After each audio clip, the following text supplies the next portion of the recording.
Welcome to London's Craziest Gangster with me, Mr. Fish. Who's my words? If angels fly and devils die, how come I'm still alive? Now, I took a couple of things that I need to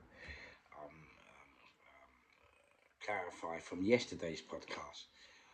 When you may remember, I was talking about universal credit, and you may remember. I do apologise about the washing machine yesterday, but I do have to have clean clothes. So you might remember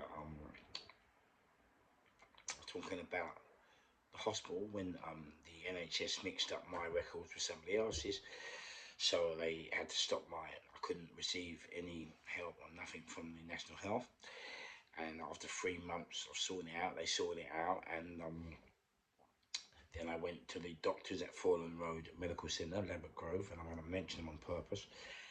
And I asked to make an appointment while I was in the reception, and they said I couldn't make an appointment because I didn't have a phone. And you may remember I started screaming, "Doctor!" The doctor came. He said, "If you carry on, I'll call the police." So I threw the tables, I threw the chairs across the room and said, "I'll give you a reason to call the police."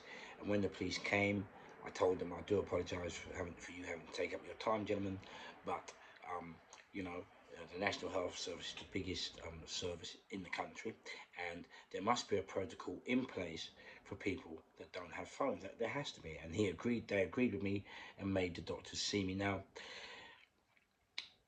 what I forgot to tell you, the most important thing I forgot to tell you, and the most important thing I've got to tell you is the reason. Now remember, I am not doing any of this for me. I'm dead.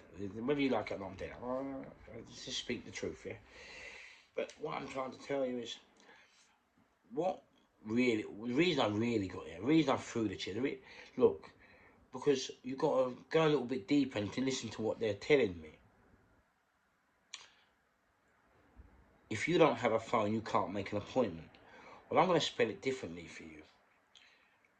I'll give you what are they actually telling me in that statement. Let me see if any of you, I'll give you a minute or two to think about it. What do you think that statement is saying? If you don't have a phone, you can't make an appointment. Think about it. What do you think they're actually saying to me? If you don't have a phone, you can't make an appointment, and you want to report an illness. So what are they actually saying to me? I'll tell you what they're saying to me, and I'll tell you what they're saying to you. It's not just to me. I'll tell you what they're saying to us. What they're saying to us is, if you don't have a phone, you have to die. That's what they're saying. Don't you understand? That's basically what they're saying. If you don't have a phone, you've got to die. But wait a minute. No one's uses phones. That's why I'm upset. That's why I'm angry. You're telling me I've got to die if I ain't got a phone. It's ridiculous. It's ridiculous. Absolutely ridiculous. And this is what I'm on. And then that's what I'm saying. I'm a gangster because at least I've taken them on. At least I'm fighting back. But everyone else is just accepting it. And that's the difference between me. I'm not fighting for me. I'm fighting for you, your wives, your husbands, your families, your nephews, your cousins. I'm fighting for people. Yeah, I try and put right what has been wronged. That's a liberty. So that's why it was very important that you understand why I was so upset and why I'm still upset. Because that's what they're saying to people. If you ain't got a phone, you have to die. And for me, the NHS has never been about that before. And to be honest with you, the only reason they want a phone, the only reason they really want a phone is so the government can ID you. And I do understand that the year 2023 was the reset, and the reset is the iris. So everything now will be done by your eye. Now soon, your phone, you'll be able to look in your phone, put your eye there, and like in China, your phone will be able to tell you whether you've got heart disease, whether you've got anything wrong with you. You will put it in your mouth and it will do your teeth. So everything's going to be done down the phone. So I understand where we're moving to at the time, but I just feel the way they're implementing the way they're implementing their new programs and new scripts is too fast, too quick. I don't think they're taking into hand like the reality of life. You understand? So that was that. Now the other thing I want to come back to from yesterday's podcast, I don't think I really explained it properly, was when I said I understood the school shooters in America, the school kids that shoot people in America, and I said I'm apologising to them, I'm apologising to the victims, and people that commit suicide. I'm apologising to them because it's taken me a long time to actually realise why, or understand why some of them, not all of them, not all of them, why some commit such atrocities and why some commit such tragedies, you know, and leaving their family and the communities in despair. And the reason like that is because, you know, and I use universal credit, you know, because that's what nearly sent me over the edge. You have to understand, you're talking to people,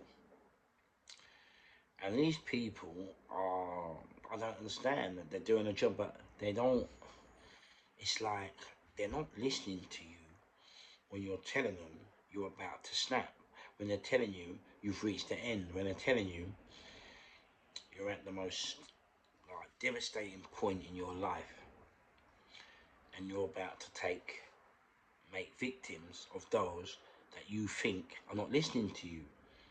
But the problem is, like the kids that hook, and you've got to remember, kids are not adults, and because they're not adults,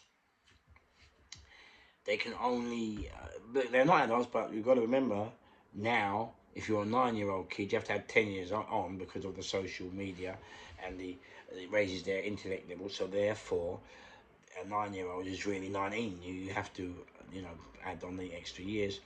And so when a kid is telling you, you know, trying to get his voice heard and it's not being heard and no one's listening and it feels like no one cares, then they commit that atrocity. And with universal credit, I nearly took them out, and the reason is because I've been telling them, look, don't, you're forcing me to do what I don't want to do. I'm telling them, mate, I've got the skills, I've got the capability. I'm telling them, but you're not listening. But then I worked it out. Remember, it's not them that's not listening. The people are not listening, and even if they are listening, they don't know what to do about it because they have never been confronted with this kind of issue before. You know, it happened to my mate. My mate shot his brother. The police were investigating. He rang me up and asked me for a gun. Now, he didn't come to get the gun. Right? Now, one time I was coaching with the police, and I said to the police, look, mate, you need to let this guy lay down. I'm telling you, he needs just let him lay down for because I just knew. And that's the difference. That's the thing about the game. You have to know when people in the game, other soldiers, are going to go loose key and going to start hurting innocents. Then, you know, you have to know, like, whoa, whoa, whoa. And I said, put him down, let him rest for a couple of days. And they said, oh, we can't, he ain't done nothing. Mate, he went and shot the 5 people in Glastonbury. Yeah, as I'm telling you, look, mate. And so, what I'm trying to tell them, the reason they do these things, especially the kids, because when you've been trying to speak, when you're trying to, and no one's listening, in the end you snap. You reach the end of the tether, out of despair, out of desperation, or out of I've had enough. I've just had enough. Yeah, human emotions. They go and do what they got to do, and that's the problem because they don't understand that we're talking to people that, you know, that do care or want to care, but they don't know how to care because we're living in a society that is look after number one. And so half the time you're talking to humans, but the other half the time you're talking to machines. Now, when you write emails and universal credit journals, you're talking to machines. Now, the people might read that, but they don't know, they're not taught how to deal with when they don't know how to do, or what to do when they see a red flag, or they don't know what a red flag is, and because of that, they just push it aside. And as for the machines, they keep trying to get humans and machines to act as one. They keep getting to get machines more and more humanized and sensitized, but machines don't have emotions. And so, even though you're talking to a person in universe credit at the desk, the rest of the time you're talking to a machine, and a machine doesn't have emotions. A machine doesn't understand what's going on. A machine, well, it can understand and it can raise flags, but it's like CCTV. It doesn't stop you from becoming a victim, and that's why these kids are doing it. They're doing it because in most cases, I can dare say, they tried everything to get the help they need. No one listened, no one cared. And then when no one listens, no one cares, what it does, inadvertently, it makes you turn into them. And it's funny thing about hate. If you hate someone, you turn into what you hate. That's a very funny thing. And so they turn into the people that they hate, and they don't care. They're not listening. But the people do care. It's just that they're not. They didn't understand. They're just not taught how to see red flags and what to do when a red flag comes in front of them. And that's why, but that's why the kids go out there and these school shooters and do what they got to do. And that's why they don't care, because I nearly went through that same experience myself. I nearly took him out, and I was like, "Oh, I've had enough. I've reached it, like, because and it was like it's like they're on me and bullying me all the time. When I'm telling you I've got mental health problems, I'm telling you I've got the documentation, I'm doing the right thing, and you're still on me. I just come out of hospital, I'm trying to recover, and you're telling me you want a fit note, but you've already got the fit note. Don't you understand? Like, it's like driving me mad, like, mate." And so when I came out of hospital last week, and he wanted to give me a telephone interview, and I said to him, "Look, the telephone drive me mad." And then he said, they sent me a thing that need a fit note. Well, it wasn't Ruben that said that, or it might have been, but it's the machines in it that automatically send you a fit note if you miss an appointment. And so, but that, so the machines, or the people that do it, they they're like the people that work there are like robots themselves. They've become desensitive. They're not sentimental. They don't realise a red flag. They think you're joking. And I'll tell you now, if I had done it last week, if I had took them all out, what would the papers have said? Oh, a madman came in and took out and shot 15 people at the Universal Credit Union. Now, they'd all put me mad, crazy, brought up my channel and said, "Oh, he's a loon." They would have ostracised me, but I'm not. And just they would have, And the thing that I hate the most, I was blaming the people, but it's not the people's name. And the second thing is, it's not their fault. It's just the rules. It's not their fault. But the second thing is, then then it would have came down to families would have been hurt bad, and and the community would have been hurt. But I was what made me suddenly realise where the kids in America, the school shooters and the people commit suicide. I suddenly realised that it wouldn't really matter, because just like the school shooters in America, they do it, but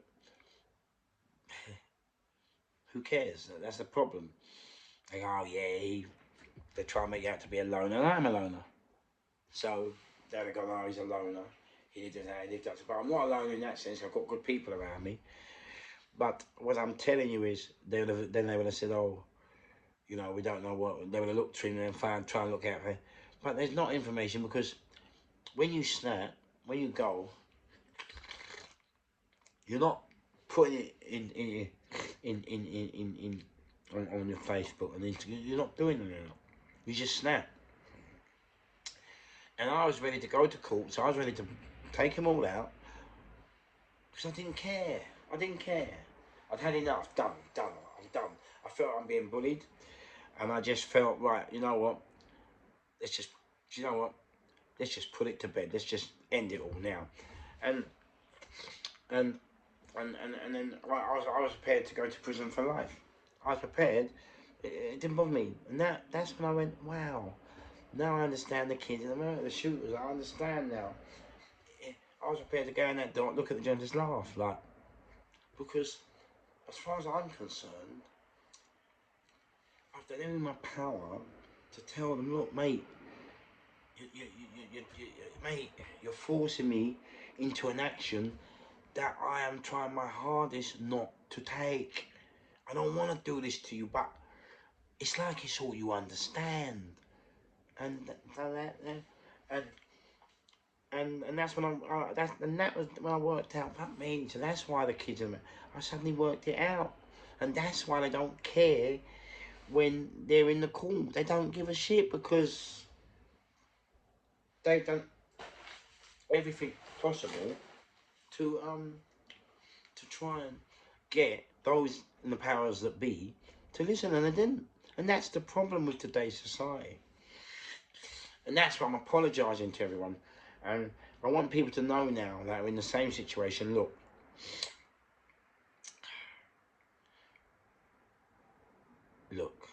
it's not about hurting people. It's not about, and the same thing I think with the kids stabbing each other. You know, the kids stabbing, that too, all boils down to the same thing. They don't care anymore because they feel that people don't care. They feel that society doesn't care, so they don't care. Don't you understand? People don't. We've desensitized ourselves. That's what we've done.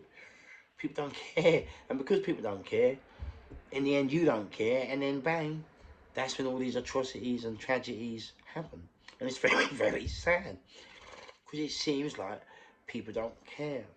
I had to do a drug overdose and nearly kill myself before Universal reimbursed me, before everyone, mental health, all started looking up. But why? Why can't you, when I'm trying to talk to you in the first place, normally, why don't you listen to me then? Why is it a tragedy always has to happen before people go, oh my God, why? Like, have we forgot what people are about? You know? And so they're two very important things. I know it's 20 minutes, but they're two very important things that I felt that it's very necessary that I clear up and get you to understand. So that is why I apologise, because I could have done this earlier, and then maybe I could have helped people, and then people that are going through the same thing as me would have seen this problem and realised, whoa, we're talking to machines. We're talking to people that don't understand what we're going for, that can't comprehend what we're trying to say. That is what I'm here for, trying to say. Ladies and gentlemen, please, people, before you commit suicide, please, when you think no one's listening, it's because you just haven't found the right people to go and talk to. You need to go and talk to a friend. Terry and Joanne, they told me it's not their fault. You need to talk to people. If you can't talk to someone, that is when the atrocity or the tragedy will happen. And you must understand, it's not people's fault if they don't understand. You know, many people have their own lives to deal with, and their own lives are struggles. And just because they're working a job doesn't mean that their lives are great. They still have problems with children, wives, husbands, family, work, school, life. Life is full of complexities. Life is hard, yeah. And just because we are finding it extra hard, and we might not always find the help we need straight away, but we must learn not to take it out on others, because we think the others are to blame. because they're not listening. Sometimes they're listening, but they just don't understand. Anyway, we're gonna move on. So, crash yesterday.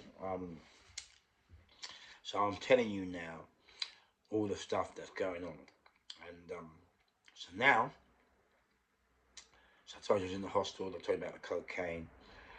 Um, um, and then so anyway, yes, I came out and I told you about the flat. So I got the flat, and they said to you, oh, you can't get the flat. They told me I had to move to Luton, and I said, you know, they told me about Luton, which is up north, and I said, well, next time you tell me to go up north, next time I won't go up north, I'll go up the Canary Wharf, and I meant it. And I rob every super rich cunt up the Canary Wharf, and when those people are skint and poor because of me and have to sell their property to gain more collateral back, the money I stole off them, I will buy their flat. So you know that. And then I told you I got the flat.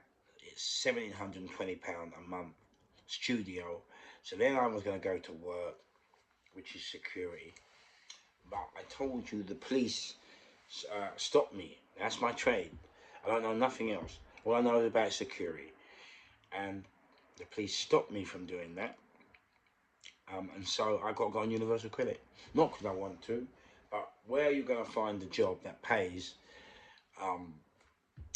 enough money, 1,720, and then food, gas, electricity, and just living? It's impossible. So I'm stuck on there. Yeah. So now, so you know, like the police stop me. So now you got to remember, I'm now in the middle of London. And one thing about intelligent people is, if you have intelligence and you're not allowed to use it, then you go absolutely mad.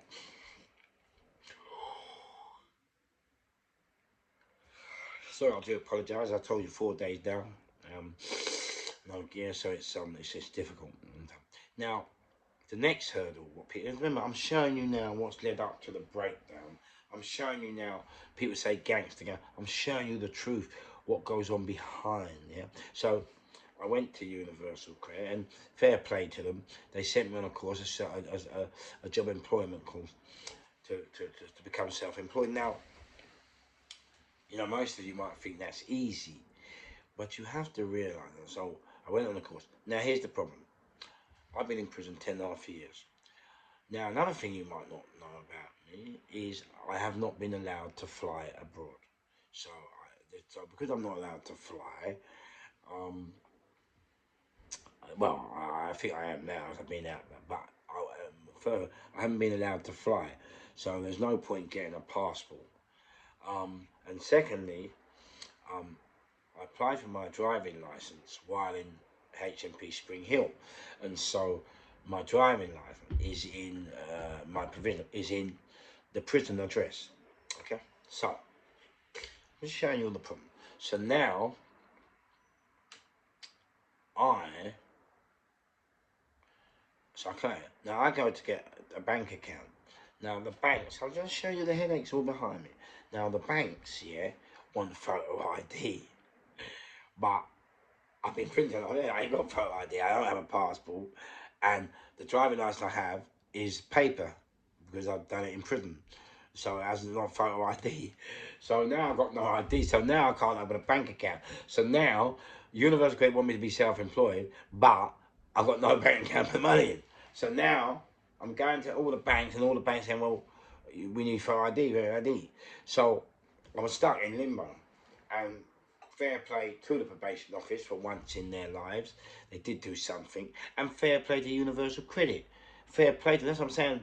I'm not hate this really. I don't hate them. I don't disrespect them. They do a good job, and they do a brilliant job. But it's hard work sometimes. So they wrote letters on my behalf, yeah, telling them that it is me. And fair play to the bank. They opened me an account, a simple account, nothing. But still, they gave me that opportunity. Now, so now people have been saying, well, I could teach sports, I could coach boxing. I could be a personal trainer. But the biggest sticking point for me for that is, every time I hear my mates will put, oh, they get £70 an hour, £80 an hour, some 120, and it's great and wonderful. But for me, it's never been about money. It's always been, well, who looks after the poor? Who looks after us? Who looks after the underclass? You know, what about them? You know, like, why are they priced out of the game? And that was why I've never really took it up personal training like I should do. You know, because, like, you know, oh, the rich get everything. What about the kids who are going through suicide and depression? And what about them? Who looks after them? You know, like, that's what I'm about. I'm about mums who have stress. What about the mums who are in trouble? What about the dads? Where do they go? They can't pay £70 an hour. They can't pay £100 an hour. They got families. So that's why I haven't done it. You know, I've always been looking for a way where I can include you, where I can open a place, a facility, or take a class where 5 of you pay £10 each. That's £50, and I do it that way. And that's what I might start doing now. But you know, I just, you know, the working class have already been now the underclass. We've already been ostracised, you know, and we're being hurt and we are hurting we're being moved out, we're being stamped on, trodden on, yeah, we're committing suicide, yeah. They give us all IPP. They're severing the bloodline. They're severing the bloodline, and this is what I'm telling people. People go gangster, gangster, gangster, mate. They can't understand. They can't fly. Phones are tapped. Facebook's what? Yeah, you're on a bus, asking what you're doing at Luton Airport, Manchester Airport, Heathrow, so you're being watched. People don't understand all it. Yeah, can't get a bank account because you got no photo ID. It's not my fault we ain't got photo ID. You know, hey, I got proof ID with photos on it, but you just like, come on. So, you know, when people talk about drugs, I only got on the drugs because the probation service wouldn't move me. They told me I hadn't committed a crime to go back to prison. It was either go back robbing, go back hurting people, go back to criminality, or hurt myself. And just like the drug overdose again, I hurt myself. I got the gram of cocaine. I shoved up my nose in the front of the probation office, and then all of a sudden they did moves. But this is what I'm trying to say. When you try to be nice, when you try to be respectful, when you try to do things the correct way, it's like people just don't want to help you. They just want to treat you like bits of shit. And then when you start treating them back, then, he's a madman, he's a liar. No. Some of us, we're prepared to fight for what's right. Or we're prepared to protect ourselves. If you don't want to, you don't want to protect us, we got to protect ourselves. You know, I don't even know the role of the probation service. It's finished. It's over. Total, utter waste of space and time. I just don't, I don't even know why they exist anymore. It's useless. I've gone there to get help. I haven't got any help at all. It's useless. Absolutely useless. Sad, because the people working for the probation service, they mean well. They write down that, you know, the probation service is such a the probation service is so undercut, so underfunded. It can't work, even if it wanted to work. Now on the 1st of November, they want to take away everyone's IPP. They're not taking mine, because the way I see it, that sentence has took families. That sentence hurt people. No, I'm keeping mine, and if I need help, you will help me. You know, if you think, you 1 minute you're saying I'm a danger to the public, yeah, a danger to life and limb, what has changed since? Yeah, nothing has changed since. I'm still the same person. 10.5 years didn't do nothing to me. Wowee. Yeah, so I'm keeping mine. Yeah, and the only reason they're taking it away now because it's hurting the pocket. And then Labour, Labour trying to take it away like, oh yeah, well we done it, we took it away, but Labour introduced it. Labour pretend that they are there for people, but they are not. That's the problem. Or they are there, but they're not there for the working class people or the underclass people. They're there for the middle class. Okay. So that was what I'm trying to tell you. These have all been hurdles for me. They've all been hurdles. They've all been hurdles. And what I'm sharing in these podcasts are, well, I'm trying to show people, these idiots out there, that I don't know, they watch movies, Scarface, Godfather, what's the other one? Goodfellas, yeah, yeah. Quentin Tarantino, what's it called? You know, they watch all these films. I don't watch kind of. They watch these films and then they want to start taking shots at you. Yeah, and then you get other plastic people that want to be gangsters, like me. Me, let me tell you something. Gangsterism is hard work because you have to, as well as be a gangster, you got to also fit into the norm. Yeah, yeah. You you have to make sure that you don't bring other people into your world that are not into your world. You got to make sure that your skills and your know-how are not brought in to innocence and are used against innocence. So yeah, I just that is why I'm explaining to you what has led up to this, and then you have to remember, you know, universal credit. I remember, so they stopped me for. I got the bank account. I went on the course, but it's been very difficult. When you can't work and the ways there, and it's very difficult, very very difficult. And so, I mean, to be honest with you, I should have. I mean, maybe I should return back to criminality. It's cool. I'm very good at what I do. Um, at least I can earn money from it, put it aside, create a little bird's nest, and then retire. But I don't want to do that. I don't want to put people. I'm trying to use the rehabilitation skills that they've taught us to move forward, but nobody is understanding. I'm doing everything on my own. Probation haven't helped me. No one. You get me? And they haven't helped any of the other IPP prisoners. This is what I'm saying.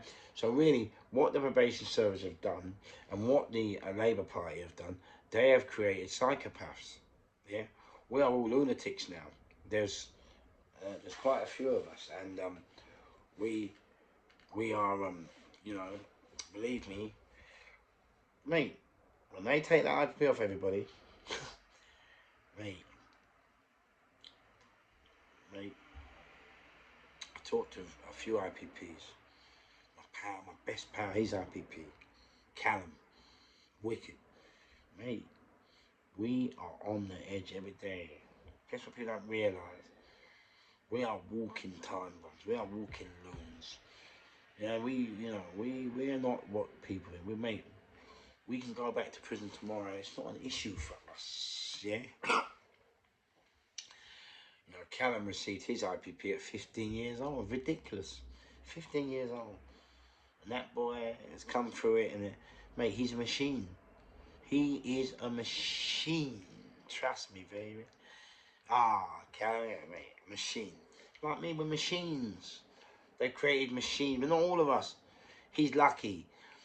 He had me to talk to him. I've done all his parole papers. When you go into prison, if you go into prison at 15, you come out that way. And with Callum, what it was, I saw him being used. He's doing MMA. He already done from 15 years out of age was sit in front of a telly and you watch MMA magazines, watch MMA programs and DVDs.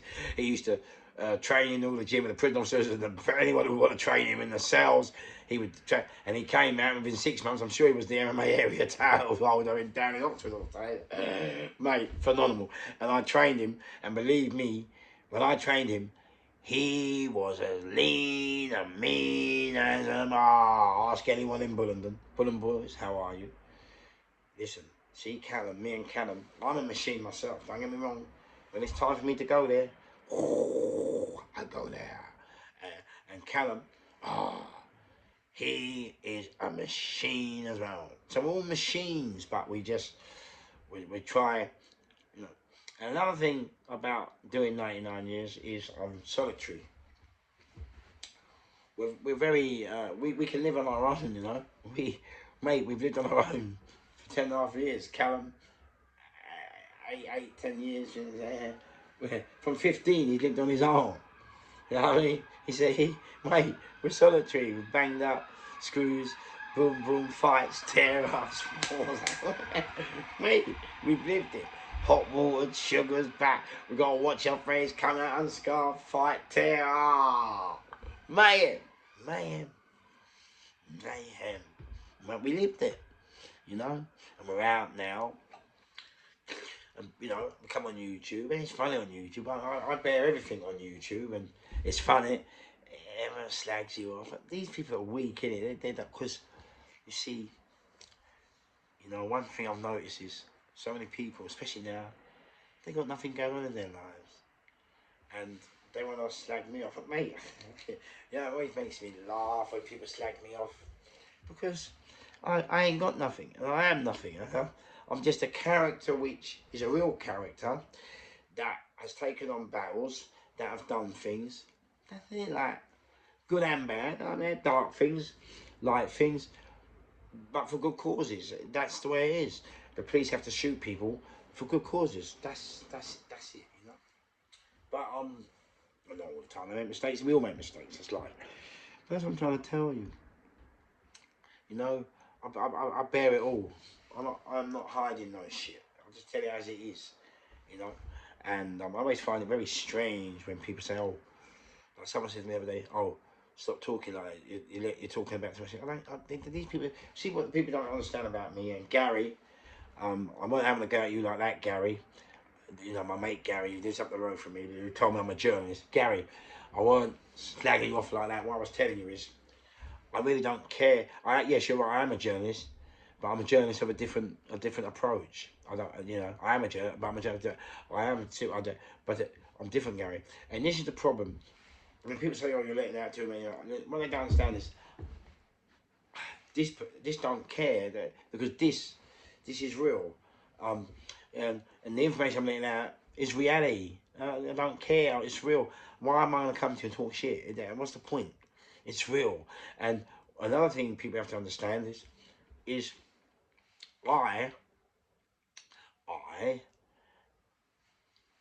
I just I try and stand up for myself. Like, why we're always told in school, don't let no one bully you. Oh, don't let no one offend you.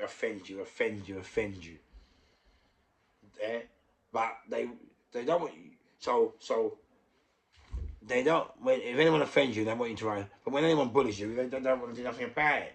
They tell you to stand up to bullies, and then when you stand up to bullies, you suddenly become the bully. It's ridiculous. It's ridiculous. It's ridiculous. Yeah, and it's all fake. It's fake. You stand up to a bully, you deal with him, and now the police want to put you down as the bully. So it's a joke. Fuck off. I'm not in it. I'm not in it. That's what made me. What's made me different from everyone else is I am prepared to fight for the right. I am. Why should you just sit down and take it? Look, that's no problem. You know, if I go back to jail, I come back. I've got nothing out here to lose. Yeah, no family, no friends. I mean, what do I mean? I've got millions of pounds inside doing life sentence IPPs. We're a family, IPPs. Mate, wait, we're a family. We go back to them. Hello, boys. How are you? All right? It's cool. It's cool, man. So when people talk about ganging and slagging and all this, I just laugh at these people. Because these people lead sad lives or they're low intelligent. But fair play, you know the ones I love. You know the best ones. Yeah? Oh, you mother, this, that. But, like, hold on. Your show's shit. But, like, why would you watch me? Why watch me and have the time to comment if you don't like it? Like, what an absolute melt. What a mug. Mate, it's mug, innit? You know? Like, come on, man. This is real, man. Every story, and that's another reason I got the hump today, right? I mean at my people, and I say, well, the other people are on me. And who are the other people? Like, mate, if you have been watching my podcast and you don't know who the other people are, you know the other people. When I say the other people, you know the other people. If you don't know that, by that, I'm talking about the police, because they are the other people. They do lead different lives. Yeah? Then, mate, I don't know where you've been living for the last, like, 3 years. You know, another thing is, yeah, I can talk about violence. I can talk about hurting people. I can talk about nearly being hurt. I mean, spoke about all these things. And people only want to see and hear violence and gore. But when it happens to them, oh, yeah. First one's on the phone. Hello, please, please, please. You know? And that's another thing I noticed with today's society. Yeah? Why is everyone? Why? The police role has changed now. The police used to deal with criminality, not fucking flat tires. And people calling them for nothing now. Calling out the police because you are raising your voice. They're calling the police because you are raising your... It's ridiculous. Where'd they live, man? Yeah? Mate, and then, you know what makes me laugh? They think they're going to call the police nick you, you're going to go... And mate, it doesn't end there. You call the police, we get it. All you're doing is escalating it, because some people are going to come back and do what they got to do, and you won't know they've been there, because our heroes are the secret services. Unlike the secret services, we're nobodies. That is why I don't like to wear a suit every single day. I don't like to go out in London and get recognised and people. I don't. That's not what I'm about. I'm not about that. Yeah, I like to be a nobody. I like to bring some amongst us all and chill out. Sometimes it's nice to not know people know who you are and you rave and blah, blah, blah. That's it, innit? I'm not on all this fucking, oh yeah, I'm Mr. Fish, blah, blah, blah, blah. Mate, that's why I'm laughing at these people. This is real. But I'm still a gangster. Don't get me wrong. Mate, I still do what we got to do. That's what I'm saying. People are confused. People are very confused. They don't understand that your dad, your mum, they were women gangsters. They're a dad gangster. Your dad could be a gangster, your mum. And they are gangsters, because when I use the word gangster, I don't use the word gangster as in the criminality term. For me, each and every single one of you out there are gangsters. And you know why you're gangsters? Because you're the top of your trade. Yeah? You're the top of your game. Be it school lessons. If you're good at school lessons, be it carpentry. If you're good at school lessons, yeah, and you're trying, you're a gangster. If you're good at college and you're trying, you're a gangster. If you drop out of college, university, or school, and you go into carpentry or building and you get that, you're a gangster. And you make a success, you're a gangster. If you work at McDonald's and you're paying your fat, you're a gangster. If you work as a judge, if you're a judge and you've gone through the box and the bar, you're a gangster. If you're a policeman and you know that's what you want to do and you do it good, you're a gangster. That's the end of it, man. That's where we're from. Everyone's gangsters, not incredible. I'm different. Yeah, we're different. You know, but at the same time, um, you know, you don't always have to be a nasty, dirty, horrible piece of work to be a gangster. You don't. And most of those gangsters who are like that normally get hurt by other gangsters anyway. Yeah. But, you know, being real, I tell you, you know what I find the funniest thing of all? You go into pubs and there's all these people around the table, they'll chat, they'll go like bad boys, and you walk in and they're like, they don't really want to chat. Not because they know they're not on this level. They like to play like they are. But I'm on it. But I just don't, I'm not flashy about it. I'm not out there. I'm not, you know, I don't believe that the gangster side is really, I don't believe, I don't believe I should show it. It's for you to see. Does that make sense?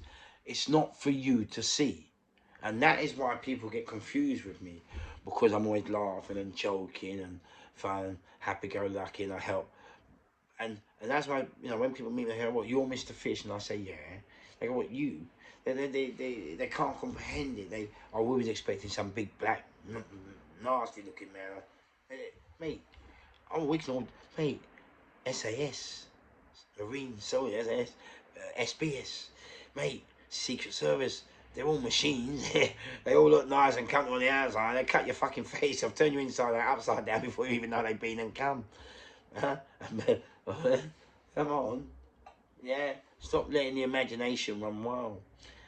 I don't like people to see the other side. It's not for you to see. It's not. And it's not a nice side. So I don't want it to be seen. It's a side that has to be, that we call upon, if it needs to be called upon, if the situation we are facing, calls upon that level of threat.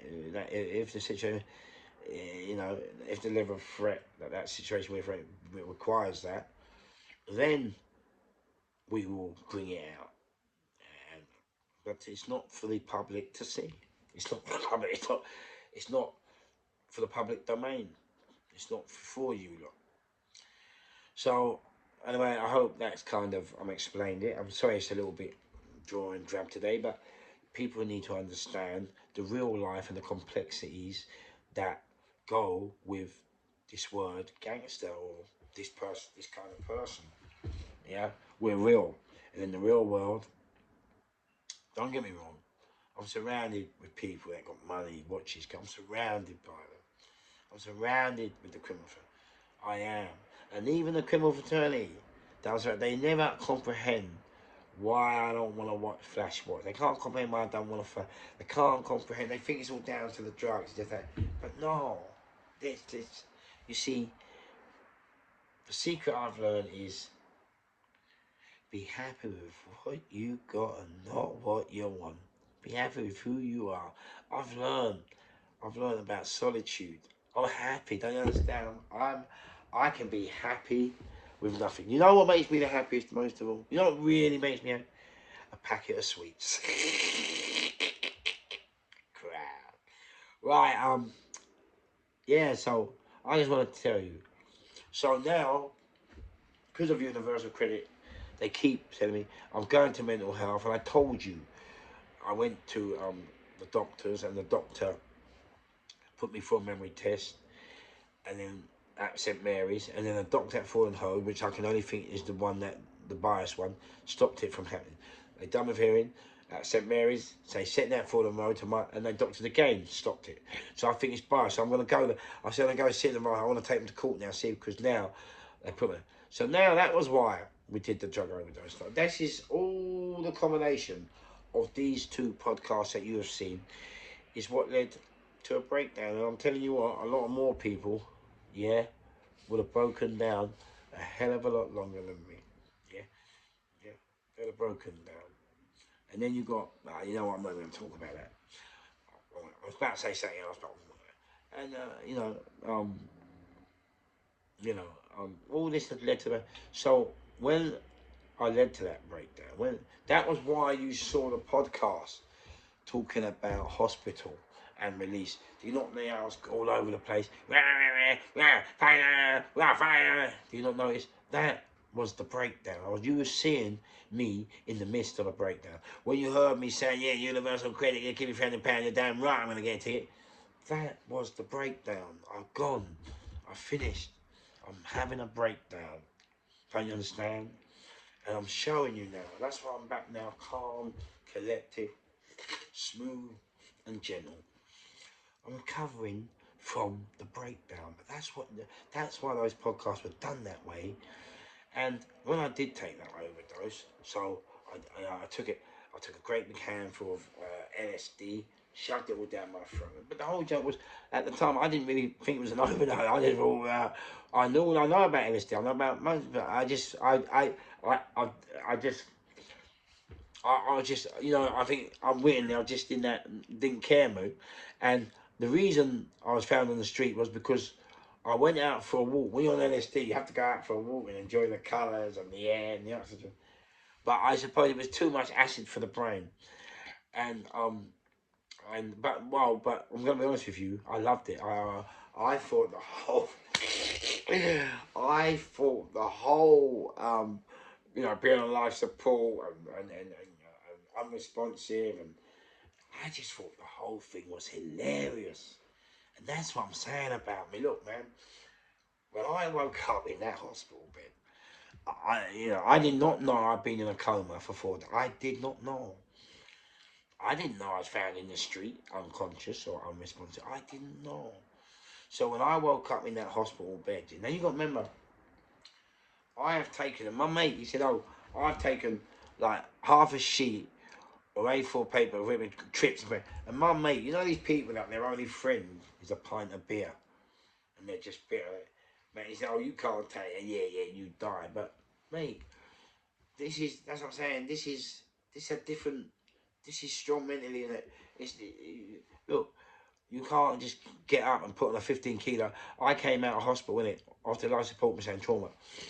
And the next morning, I put on a 15 kilo vest, run to East Acton and back. Now, there's not many people that can do that. That is one hard bastard. Not many people can do that, but I done it. And that's what I say. So, I did that.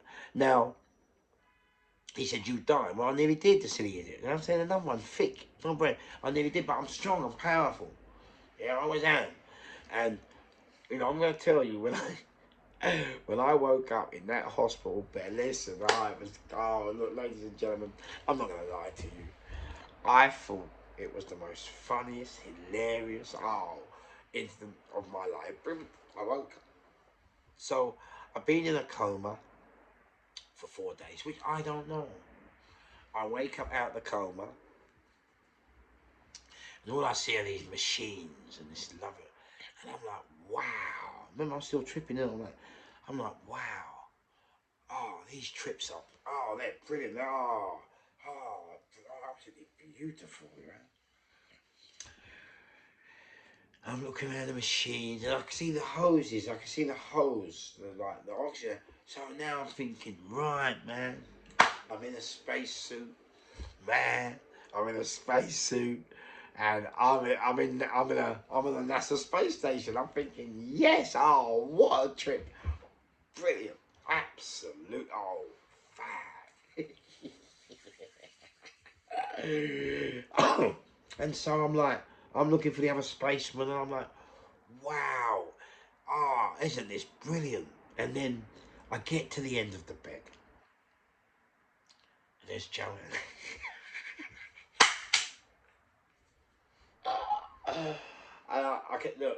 I can only tell the story as I remember it. And so Joanne, but this is how I remember it. So I get to the bed. Now, there's Joanne sitting there and Terry. Now, you have to remember, I'm in space. I'm on NASA, man. There's not supposed to be no humans up here in the space station without a spacesuit on and an oxygen tank and a space helmet. and they're just sitting there like that. They're just sitting there like that. So, even today, every time I look at Joanne, and Terry, thank you for what you've done for me. But every time I look at Joanne today, I just can't stop laughing. I just remember that face. You know when you see your mum's face, you just, all right, hilarious. So, so I saw her face. So, but she's looking like, they're both looking like someone had died. And this is what else I would like to say to somebody. Some of you people out there, suicide people that commit self-harm, screaming for help. I think you need to understand, because I didn't understand this. I never knew that the whole hospital event, the whole hospital episode was a trauma, that I suffered a trauma. They say when you become unresponsive and lose oxygen and you're on life support, they pump you with all the medicines and all the other kit. Your body's going through a trauma. But for me, because I just lived life, I didn't understand it was a trauma.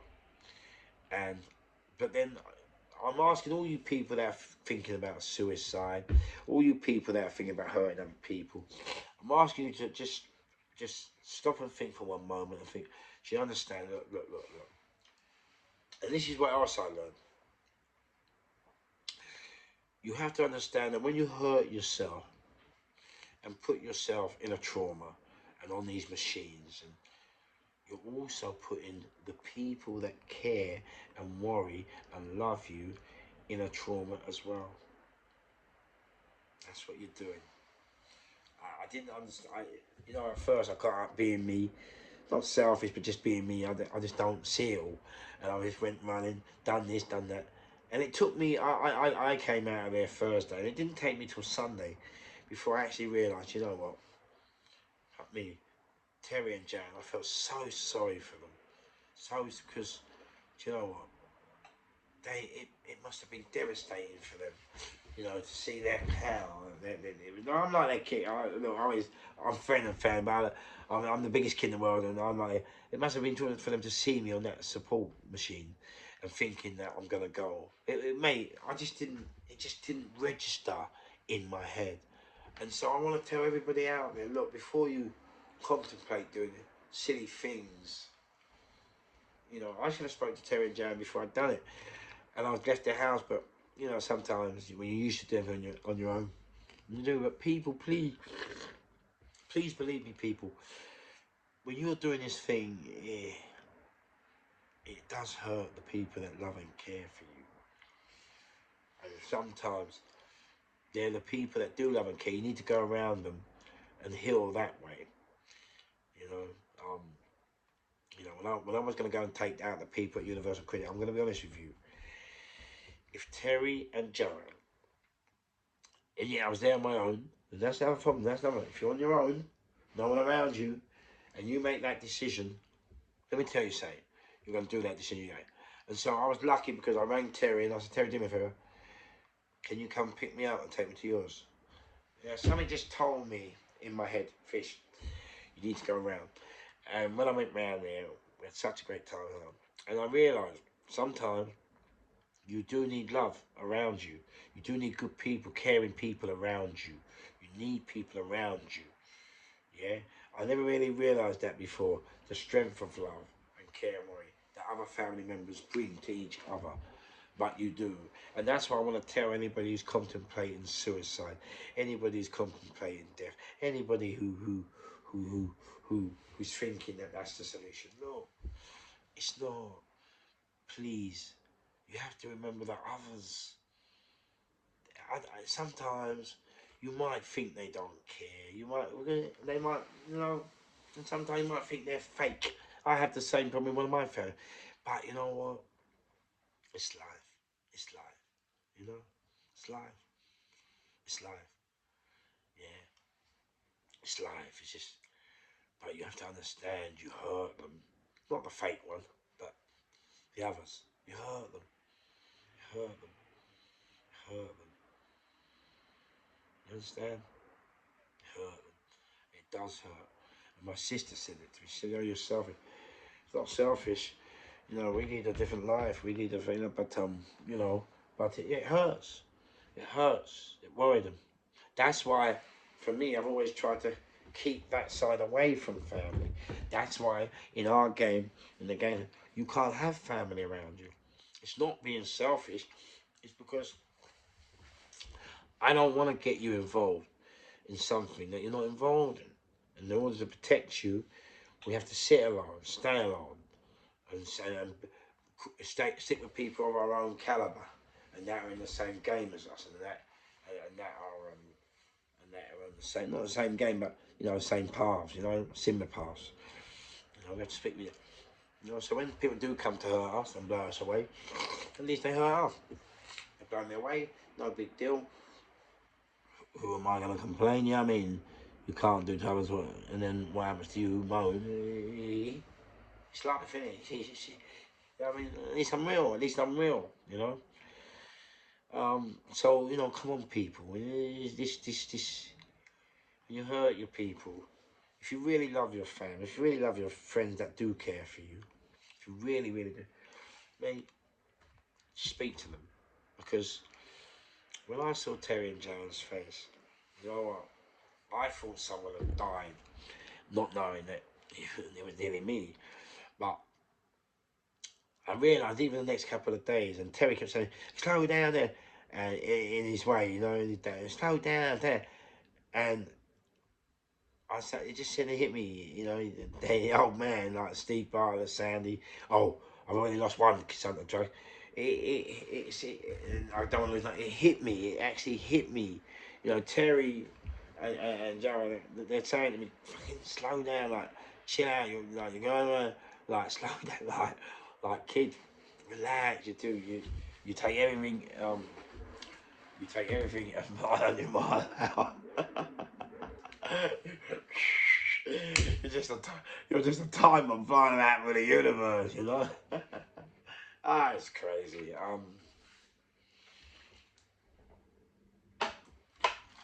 Water.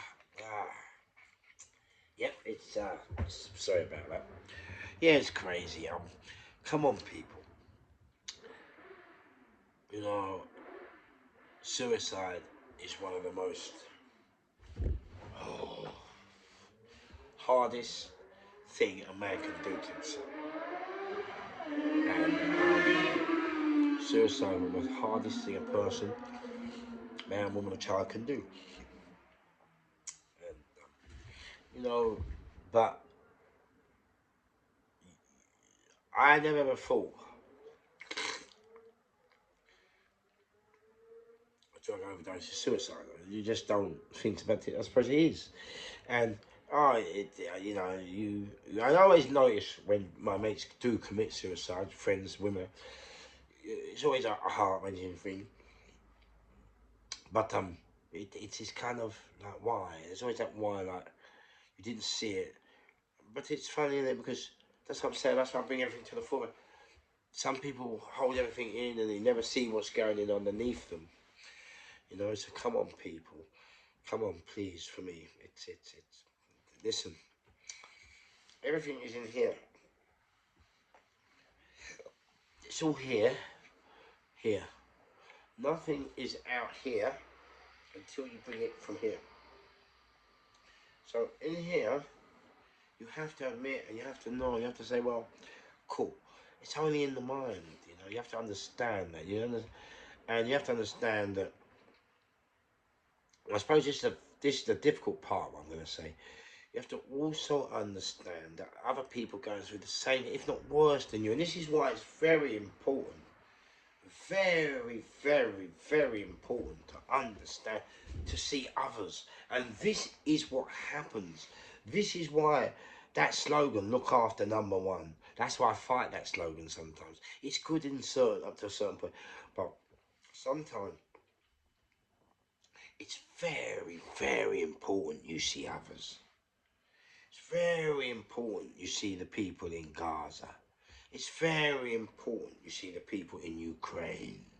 It's very important you see the people in the DC Congo. It's very important that you see other wars all around Somalia, Yemen. It's very important that you see these people. Yeah, because when you see others, you might realize, well, you know what? My life is not too bad after all. Yeah? You have to understand. You have to understand. Come on. So when I saw Joanne's face, absolutely hit it. So I'm like, what's wrong? Like, I'm like, she looked like the death in the family. I was like, what's wrong? And she said, you. And I'm like, no. You know, I remember bringing Joanne and Terry all the time. We have a wicked love. I'd never do anything to hurt them or any of my friends. Sometimes somebody needs a slap, and I will slap them. I don't give a shit. I'm just waiting. But I will tell you this, and I don't care because they can do what they want after. They say, I'm back now, you see. And the headache now is, I wouldn't hurt my friend. Not. I'm not going to slap proper slap. Just a slap. Don't do it. But, you know, it turns out Georgie Stephen, Karina, fucking Sandy, Steve, you know, Steve Morrissey. These are people that you just I don't hurt at any cost. Yeah. So when she said you, I was like, oh, I'm panicking. What have I done? What have I done? Now, see, you got to remember now. I don't know I'm in a coma. I don't know. I've been 4 days in a row. I just think I woke up. Wee! These trips are pucker. So anyway, she said, you. So I said, what? And she said, you were found in the early hours of Saturday morning at 3 a.m. unconscious and unresponsive, laying in the street outside St Mary's Hospital. Now, you got to remember, I just woke up. I just thinking I'm in bed, and I woke up, and you come round the house, and I'm in bed. There. That's what I'm thinking. Yeah? So I'm going, no. She said you were unresponsive and unconscious. You collapsed. So I do apologise once again. So don't get it. I've got no injuries, no facial injuries, no facial injuries. No.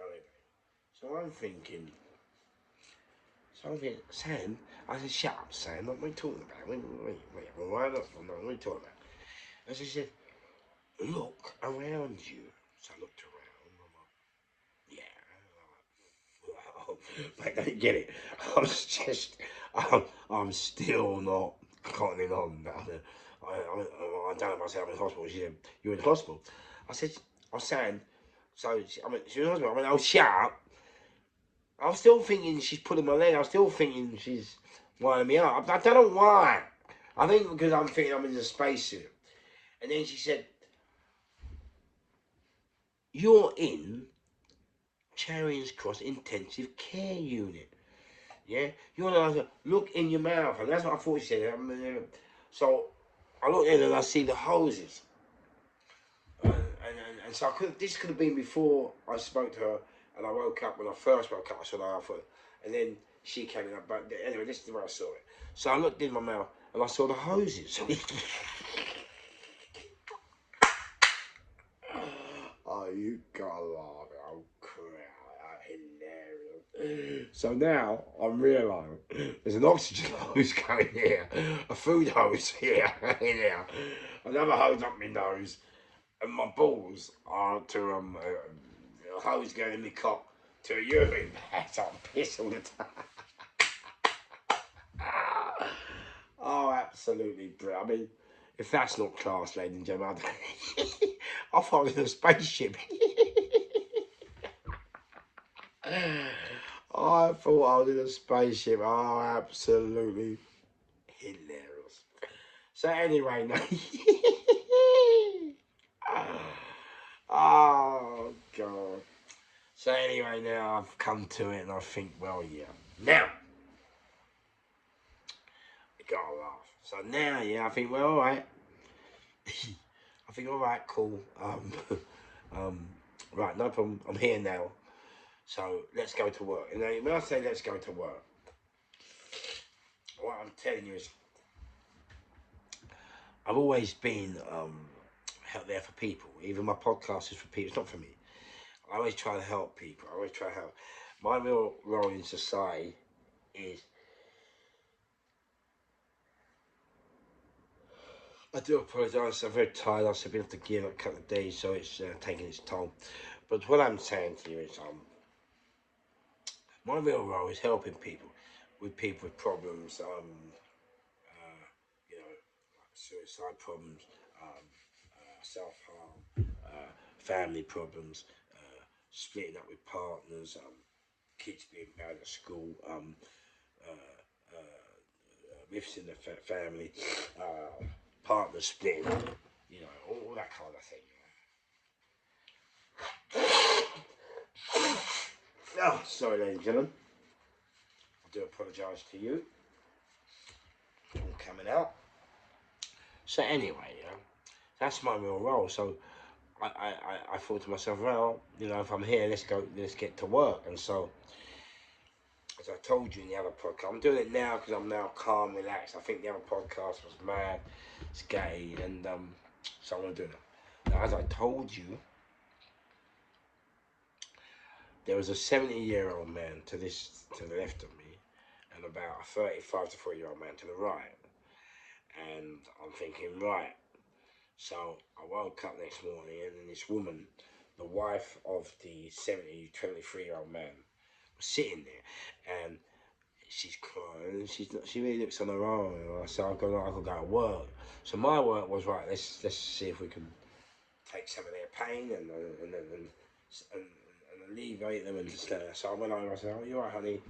She went, "Oh, not really.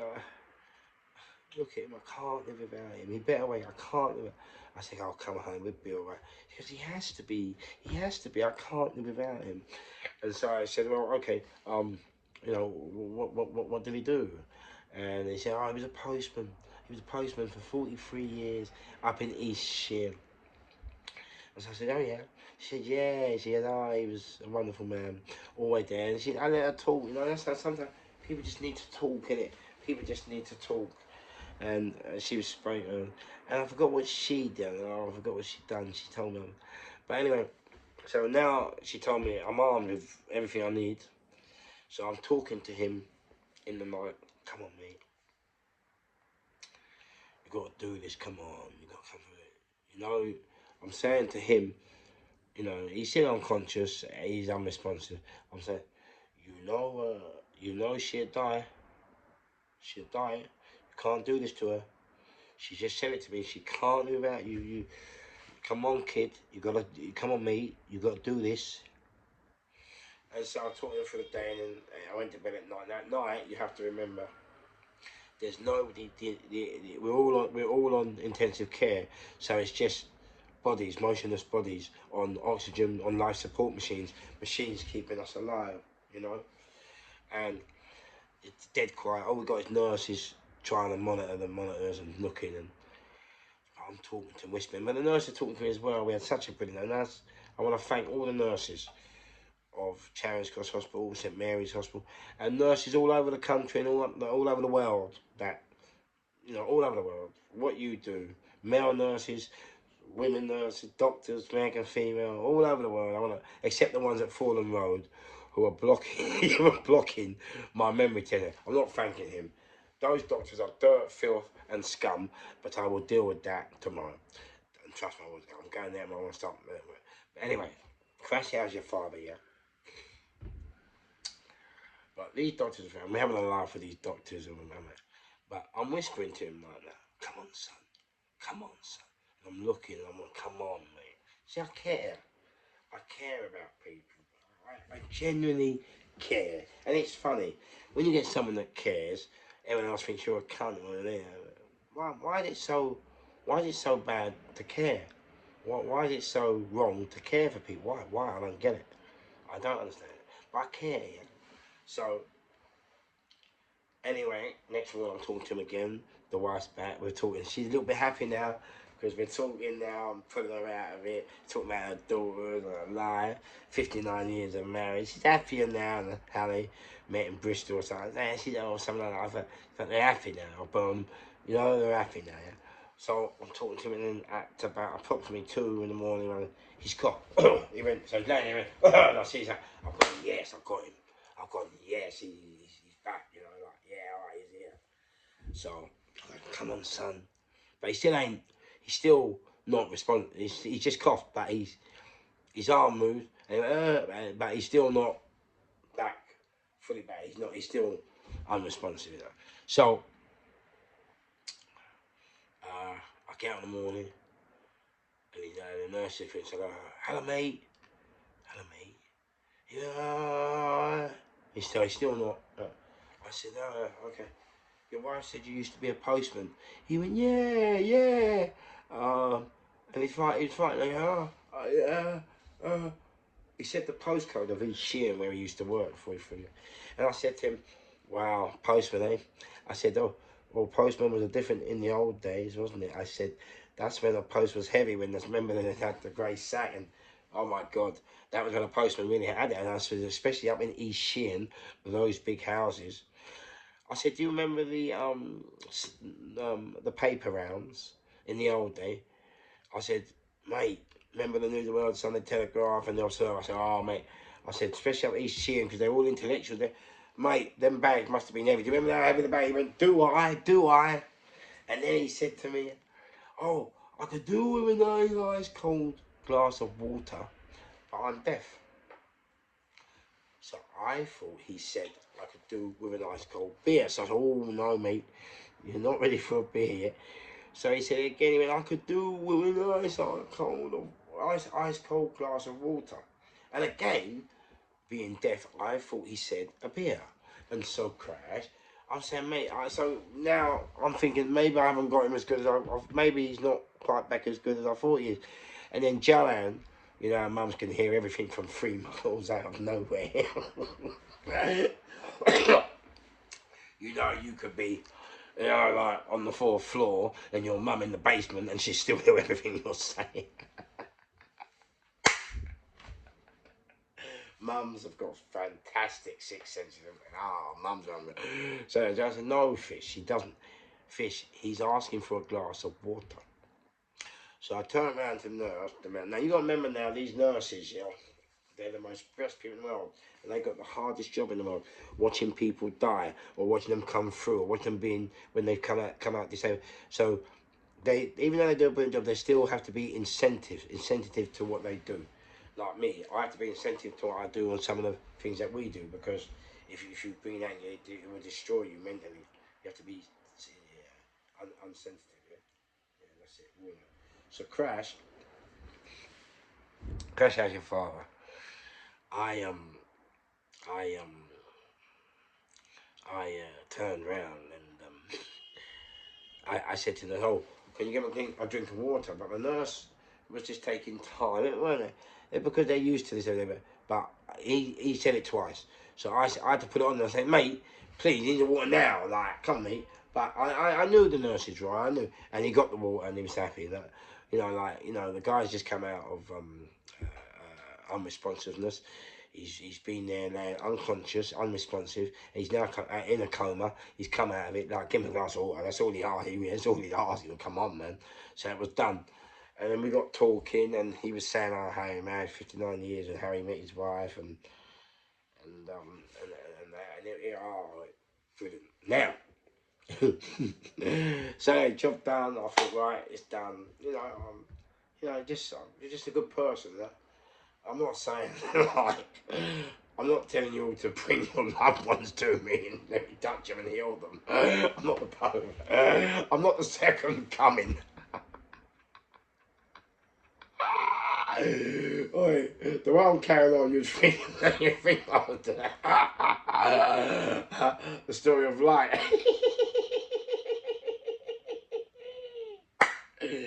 So anyway, yeah, I've got this one now. Now, so I'm looking now at his damn chap. Now, his dad, this guy's dad was quite a middle class professional. He looked distinguished, but you can these days. So Crash, how's your father? I said, everything all right? He said, oh, you know, not bad. But he's all not bad. I said, yeah, okay, but I don't know. So I said, well, you know, I'm sure it'll be all right.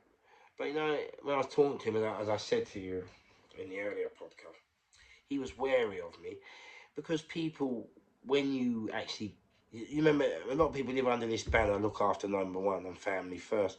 And so when you get an outsider that shows some concern or some sort of care for the family, when there's not getting nothing out of it, it seems very strange to people. So they become wary. They think you want something. And so, something from them. And so the next day I spoke to him again. I said, hello, mate. And I said, oh, what do you do? And he kind of, but I forgot what he said he did, but he did. And I said, oh, everything good? And so I said, yeah, well, you know, when I was trying to just take his, you know, the pain, the hurt. You know, look, when you're there, your son, mum, dad, or whoever's dying kid, mate, sometimes you need someone to just, something like just to, you don't know, just to talk to, say hello, you know, like to try and, you know, push his hopes out and say, okay, good. You know, it's nice to have someone to talk to other than all the family are all the family who are all in the same feelings and same emotions, and so it's very difficult to get anything positive or to feel you know, or they might not be able to say the right things, not because it was just they're in shock or they're upset or they don't really know what to do, you know. And so I was talking to him. Anyway, I'm talking to the kid. Come on, kid, you got to do this. Come on, you got wife and kids. I'm whispering all night long.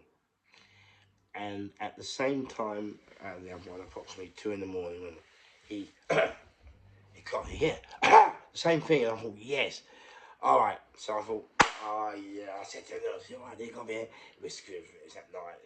She went, I said, is it all right? She went, I went, you come here. She went, yeah. So I'm like, yeah. So I'm like, all right, yes. I'm so happy. So anyway, now I'm still talking. Come on. So I go to sleep with a smile on my face. Come on, we got him. He's back. So in the morning now, I go. My girlfriend came and I said, "Oh yeah, he's all right now, all right." But as I told you, they were just concerned about their son, and they couldn't see anything else or anyone else. But when the dad came, I went, "Yes." I said, "Oh, he coughed today. He coughed today." I goes, "Mate, I was so happy." And it was at this point when the dad looked at me. You know, the dad stopped short. He stopped. He looked. He looked, and he said he said, "Oh, he did the errands." Yeah, I was, "Oh, sorry."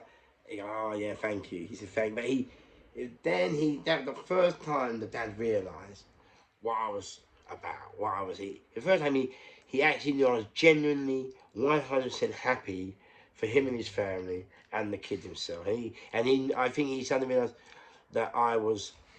That was the first time I was trying to help him go through the pain and the burden that he was going through, and he saw it, and he said, in fact, he looked at his kind of smile. The first time, and I was so happy because that was the first time I'd seen him smile. And then the kid went down to the brain scan. It came back, lies all over him. He was responsive. So the wife and mum are sitting there, and the dad's there, and I'm going to the mum and sister. They're still in there. So anyway, now the dad there. Now I'm looking. Now